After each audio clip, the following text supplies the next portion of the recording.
Cultura i som cooperativa federada.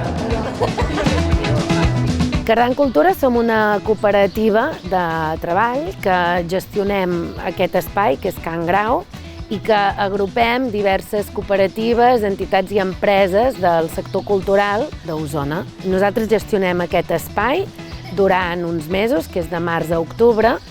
Acollim residències d'arts escèniques, residències literàries i també artistes d'arts visuals. Cardan Cultura, el nom de la cooperativa, ve de que el verb cardar és molt propi de la comarca d'Osona, s'utilitza molt i llavors aquí s'hi cardava fil i teixit i ara s'hi carda cultura i d'aquí ve el nom de Cardan Cultura.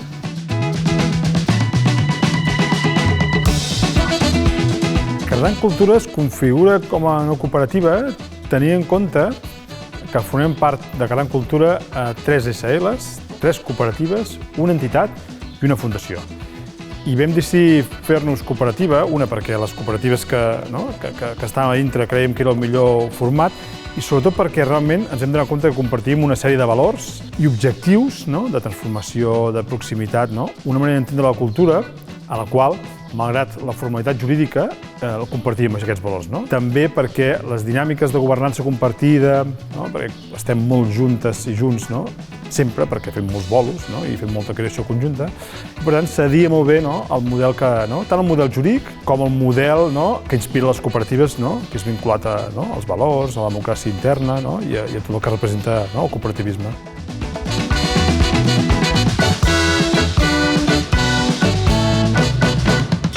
Cardan Cultura tenim una relació amb la Federació de Cooperatives de Treball de Catalunya, amb la sectorial de cultura, Cultura Coop. Per nosaltres és una eina molt útil per, d'una banda, poder fer lobby cap a les administracions, poder vehicular les reivindicacions específiques del món cooperatiu des d'aquesta òptica de la cultura i també generar discurs sobre cultura cooperativa, que sembla un concepte que tenim molt clar, però és molt ampli. Acotar això a través de reivindicar els drets culturals, l'accés a uns espais per poder generar cultura, crear-la i també la diversitat, no només de gènere, sinó també des del punt de vista de la sostenibilitat ambiental de les produccions culturals i de la mirada que fem a la cultura.